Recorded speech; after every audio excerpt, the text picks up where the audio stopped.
BSNL এর সিম card use করছেন তাদের জন্য ভালো খবর। কোন দিন আমরা এরকম হয়তো শুনবো যে স্যামসাং এর S26 সিরিজে স্যামসাং এর নিজের ডিসপ্লে নেই বা সেই পাওয়ার ব্যাংক দিয়ে কোনো ডিভাইসকে চার্জ করা যাবে না। এসুস ক্রমশ স্মার্টফোন ইন্ডাস্ট্রি থেকে নিজেকে গুটিয়ে নিচ্ছে। নতুন বছরের প্রথম টেক নিউজ নিয়ে আপনাদের সামনে হাজির হয়ে গেলাম আমি অভ্র। গোটা এক সপ্তাহে টেক দুনিয়া এবং সায়েন্সের দুনিয়া কি কি হয়েছে সেই ব্যাপারে জানার জন্য নিয়মিত প্রতি সপ্তাহে জানার জন্য আমাদেরকে আনন্দবাজার.com এ ফলো করে রাখবেন। তাহলে দেরি না করে আমরা প্রথম খবরের দিকে যাই। প্রথম খবর স্যামসাং কে নিয়ে, আসলে কিছুটা অ্যাপলকে নিয়েও। তাহলে ভেঙেই বলি, স্যামসাং ইউজাররা সবসময় গর্ব করে বলেন যে অ্যাপেলের আইফোন সেটা স্যামসাং না থাকলে কখনোই বাস্তবায়িত হতো না। আইফোনের বিভিন্ন কম্পোনেন্ট স্যামসাং তৈরি করে দেয়, কিন্তু একই কথা স্যামসাং এর ক্ষেত্রেও প্রযোজ্য। কারোর দিকে একটা আঙুল দেখালে নিজের দিকে সবসময় তিনটা আঙুল থাকে। এই যে চাইনিজ ফোনগুলোর থেকে স্যামসাং এর ফোন বেটার বলে অনেকে দাবি করে, কিন্তু স্যামসাং তাদের বাজেট সেগমেন্টের ফোনগুলোতে ইদানিং বিভিন্ন চাইনিজ ওইএম থেকে বা বিভিন্ন চাইনিজ ম্যানুফ্যাকচারারদের থেকে বিভিন্ন কম্পোনেন্ট বানিয়ে নিয়ে আসছে। হ্যাঁ, স্যামসাং এর কাছে সবকিছু বানানোর জিনিসপত্র থাকা সত্ত্বেও দাম কম রাখার জন্য স্যামসাং তাদের বাজেট ফোনগুলোর ডিসপ্লে থেকে আরম্ভ করে বিভিন্ন কম্পোনেন্ট চাইনিজ কোম্পানির থেকে বানিয়ে নিয়ে আসে। রিসেন্ট রিপোর্ট থেকে জানা যাচ্ছে যে স্যামসাং এর A57 বলে যে ফোনটা আসবে তার ডিসপ্লে বানিয়ে দেবে TCL কোম্পানি। যদিও আমরা জানি যে স্যামসাং এর ডিসপ্লে দুনিয়ার সেরা, তবু প্রাইস কম রাখার জন্য এটা করছে স্যামসাং।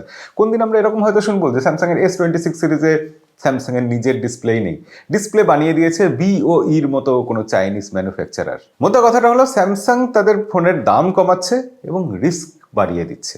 আলটিমেটলি কি হবে, স্যামসাং এর ফ্যান ফলোয়াররা এটাতে কতটা খুশি হবেন সেটা ভবিষ্যতে বলবে। পরের খবর বিএসএনএল গ্রাহকদের জন্য। যেসব গ্রাহকরা এখনো বিএসএনএল এর সিম কার্ড ইউজ করছেন তাদের জন্য ভালো খবর। তাদের মধ্যে অনেকেই হয়তো ইতিমধ্যেই বিএসএনএল এর নেটওয়ার্কে কল কোয়ালিটিতে কিছু ইমপ্রুভমেন্ট লক্ষ্য করেছেন। বিএসএনএল নতুন ভয়েস ওভার ওয়াইফাই চালু করেছে, ভিও ওয়াইফাই। গোটা ইন্ডিয়া জুড়ে এই ভিও ওয়াইফাই বা ওয়াইফাই এর থ্রুতে কল SMS করার সুবিধা দেওয়ার জন্য বিএসএনএল এর গ্রাহকরা এখন অন্তত কিছুটা হলেও বেটার এক্সপিরিয়েন্স পাচ্ছেন। আপনাদের মধ্যে কেউ বিএসএনএল এর গ্রাহক এখনো থাকলে কমেন্টে লিখে জানাবেন অবশ্যই আপনার এক্সপিরিয়েন্স কেমন হলো। পরের খবর একটু খারাপ খবরই দিতে হচ্ছে 2026 সালের শুরুতে। স্যামসাং এর ফোনের দাম না, S26 সিরিজের দাম বাড়াচ্ছে না, স্যামসাং যেরকম আগের বছর ছিল সেরকমই দাম রাখছে। এটা ঠিক, অনেকেই আলোচনা করছে যে ইমপ্রুভমেন্ট সেরকম কিছু নেই, তবে সেটা ফোন আসার পরেই বোঝা যাবে। আপাতত জানা যাচ্ছে যে স্যামসাং তাদের বেশ কিছু লঞ্চড হয়ে যাওয়া ফোনের দাম কিন্তু বাড়িয়ে দিয়েছে। স্যামসাং গ্যালাক্সি A56 এর দাম 2000 টাকা বেড়ে গেছে, গ্যালাক্সি A36 এর দাম 1500 টাকা বাড়িয়ে দিয়েছে স্যামসাং। এমনকি গ্যালাক্সি F17 বাজেট সেগমেন্টের ফোন দেখা যাচ্ছে আজ সকাল থেকে সেই ফোনের দাম 1000 টাকা করে বেড়ে গেছে। তো বাড়বে সব ফোনেরই দাম, এবার কতটা কি বাড়বে সেটাই হচ্ছে কথা। এদিকে আরও একটা খারাপ খবর, এসুসের মতো কোম্পানি তারা 2026 সালে কোনো স্মার্টফোন আর লঞ্চ করবে না ঠিক করেছে।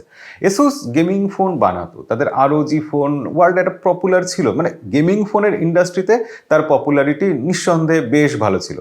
কিন্তু এসুস ক্রমশ স্মার্টফোন ইন্ডাস্ট্রি থেকে নিজেকে গুটিয়ে নিচ্ছে। এবার 2026 সালে তারা বলছে একটাও ফোন বানাবে না। সেক্ষেত্রে এসুস কি পুরোপুরি মোবাইল প্রোডাকশন থেকে সরে গেল? তবে হ্যাঁ, এসুসের যেসব ফোন অলরেডি লঞ্চ করে গেছে সেই সব ফোনগুলোতে তারা নিয়মিত সফটওয়্যার আপডেট দেবে, আফটার সেল সার্ভিস দেবে, এটা তারা বলছে। কিন্তু কোম্পানি যদি ফোনই না বানায় ভবিষ্যতে কি হবে? এই ফোনগুলো কতদিন সার্ভিস পাবে আমি জানি না, এটা সত্যিই খুব চিন্তার বিষয়। ক্লিক কমিউনিকেটর 5G, এই ফোনটার দাম মোটামুটি $400 থেকে $500 মধ্যে। 4.03 ইঞ্চি একটা অ্যামোলেড ডিসপ্লেও আছে ফোনটাতে। 4 ন্যানোমিটারের মিডিয়াটেকের প্রসেসর রয়েছে, 50 মেগাপিক্সেলের রিয়ার ক্যামেরা, 24 মেগাপিক্সেলের ফ্রন্ট ক্যামেরা আছে এই ফোনে, 4000 mAh ব্যাটারি, ডুয়েল সিম, ওয়াইফাই 6.5, বেশ সব রকম ফিচারই এই ফোনে আছে। এমনকি 3.5mm হেডফোন জ্যাকের পোর্টও রয়েছে। এই ফোনের ব্যাপারে এর আগে আরও অনেক লিক এসেছিল, তবে ফাইনালি জানা যাচ্ছে এটাই এই ফোনের স্পেসিফিকেশনস, এবং বলা হচ্ছে এই ফোনটা সেই ইউজারদের জন্য যারা স্মার্টফোনে স্ক্রল করতে করতে সোশ্যাল মিডিয়াতে হারিয়ে যান, কাজ করতে গিয়ে নানা রকম প্রবলেম হয়, তারা যাতে নিজের কাজে ফোকাসড থাকতে পারেন তাই জন্য এই ফোনটা বানানো হয়েছে।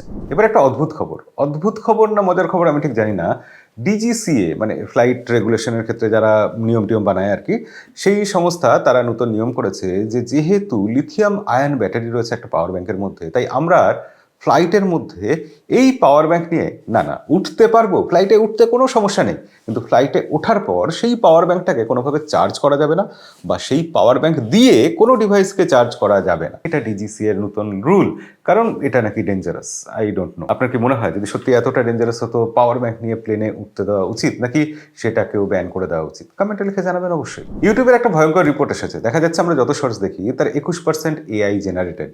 33% ব্রেন রট, মানে একদম গার্বেজ টাইপের কিছু কন্টেন্ট যেগুলোর কোনো মানে হয় না। এবং টোটালি আমাদের ফিডে যত কন্টেন্ট আসে তার 54% লো ভ্যালু কন্টেন্ট, যেগুলো না দেখলেও চলে, অথচ আমরা সেগুলোই দেখছি।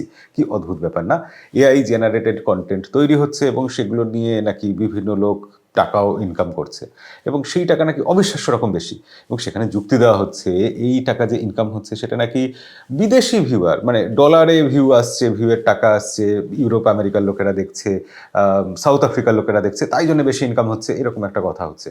কিন্তু প্র্যাকটিক্যালি হিসাব করলে দেখা যায় যে এই এআই জেনারেটেড যে কন্টেন্ট সেগুলো আমরা কনজিউম করছি ঠিকই, কিন্তু সেখান থেকে কারোর ইনকাম বোধহয় এতটা বেশি হওয়া উচিত। এদিকে জিনিসপত্রের দাম যে এত বেড়ে যাচ্ছে, র্যামের দাম সব থেকে বেশি বাড়ছে, রমের দাম বাড়ছে, এবং তার একটা সোজাসাপটা হিসাব যদি আমরা ধরি না, তাহলে ব্যাপারটা এরকমভাবে বলা যায়, যদি 4 টেরাবাইটের একটা র্যাম আমরা এখন কিনতে যাই, তাহলে সেই র্যামের যা দাম পড়ে তার থেকে একটা টেসলার মডেল ওয়াই কারের দাম কম পড়ে। হ্যাঁ, একটা গাড়ির থেকে র্যামের দাম বেশি, এই রকম অবস্থা এসে দাঁড়িয়েছে এখন। আমি শুধু র্যামের কথা বলছি কেন, অ্যাপেলের যে নতুন বায়োনিক চিপ আসছে 2 ন্যানোমিটারে তৈরি হবে, সেটা টিএসএমসি তৈরি করছে, এবং তার দাম যা হচ্ছে সেটা $280, অর্থাৎ প্রায় 250% দাম বেড়ে গেছে।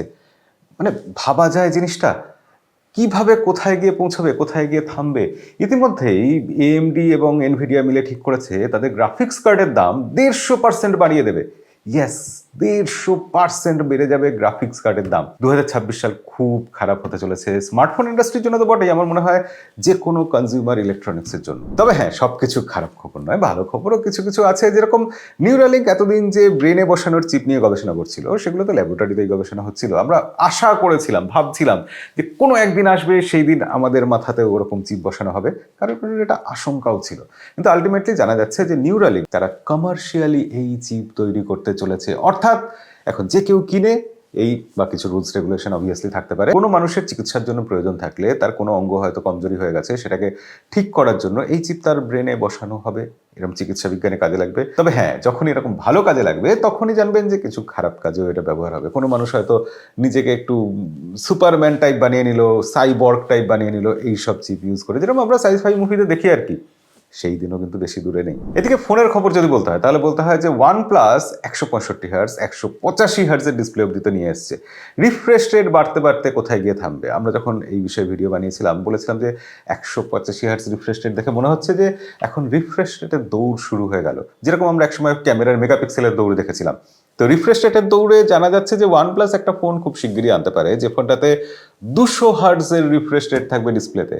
কি কাজে লাগবে আমি জানি না, এবং আমাদের চোখে কি সেটা ধরা পড়বে? আমরা কি বুঝতে পারবো আদৌ? স্ক্রল করতে গেলে সেটা কি স্মুথ ফিল হবে আরও, মানে হাত পিছলে যাবে এরকম হবে কি? তবু আসবে। এরপর 200 জায়গায় হয়তো 300 হার্টজের রিফ্রেশ রেট দেখতে পাবো আমরা স্মার্টফোনে। জানি না এই কম্পিটিশন কোথায় গিয়ে থামবে। তবে হ্যাঁ, এগুলো তো মার্কেটিং গিমিক চলতে থাকে, এবং যারা আপনারা আমাদের নিয়মিত দর্শক তারা এইসব ব্যাপারে সবাই সচেতন এবং ব্যাপারগুলো বোঝেন। অনেক তো টেকের খবর হলো, এবার একটু সায়েন্সের খবর হয়ে যাক। সায়েন্সের খবরে প্রথমেই বলবো যে জানা যাচ্ছে নতুন রিপোর্টে নাসার স্পেস সেন্টারের একদম পরিষ্কার রুমগুলোতে সেখানেও অন্তত 23টা ব্যাকটেরিয়া পাওয়া গেছে। ইনফ্যাক্ট 23 না, 26টা নতুন ব্যাকটেরিয়ার প্রজাতি খুঁজে পেয়েছেন বৈজ্ঞানিকরা। আর নতুন ব্যাকটেরিয়া মানে কি? মহাকাশে যে বিভিন্ন জিনিসপত্র গেছিল, তারা যখন ফিরে এসছে তারা মহাকাশ থেকে সেই সব ব্যাকটেরিয়া নিয়ে এসেছে। অর্থাৎ নাসার যে প্রোটোকল আছে, বাইরে থেকে কোনো কিছু যখন আসবে তাকে ডিসইনফেক্টেড করা হবে, সেই প্রোটোকল কিন্তু কোথাও প্রশ্নের মুখে পড়ে যাচ্ছে। এর ফলে গ্রহান্তরের জীবাণু আমাদের পৃথিবীতে ছড়িয়ে পড়ার এবং নিরাপত্তার ঝুঁকি কিন্তু বেড়ে গেছে, বা এটা তো ছিলই, আমরা এবার সচেতন হওয়ার সুযোগ পেলাম। এবার আজকে শেষ খবর, একটু মহাকাশের খবর, একটু এআই এর খবর মিশিয়ে খবরটা। আসলে আমেরিকার একজন কিশোর মেটেরো পাজ, তিনি এআই ব্যবহার করে, হ্যাঁ, মহাকাশে যাননি, কোনো বড় হাবল টেলিস্কোপ দেখেননি, বা কোনো রকম বৈজ্ঞানিক গবেষণা ওইভাবে করেননি, শুধুমাত্র এআই ব্যবহার করে নিওওয়াইজ মহাজাগতিক ডেটা বিশ্লেষণ করে তিনি 1.5 মিলিয়ন নতুন মহাজাগতিক বস্তু আবিষ্কার করেছেন। নাসা প্রধানও পর্যন্ত তার কাজের প্রশংসা করেছে। এবং এআই নিয়ে গবেষণা করে সত্যি এরকম কিছু করা সম্ভব, সেটা হাতে কলমে আমরা দেখতে পাচ্ছি। এই ব্যাপারে আপনার কি মতামত কমেন্টে লিখে জানাবেন। ভিডিও ভালো লাগলে লাইক করতে ভুলবেন না।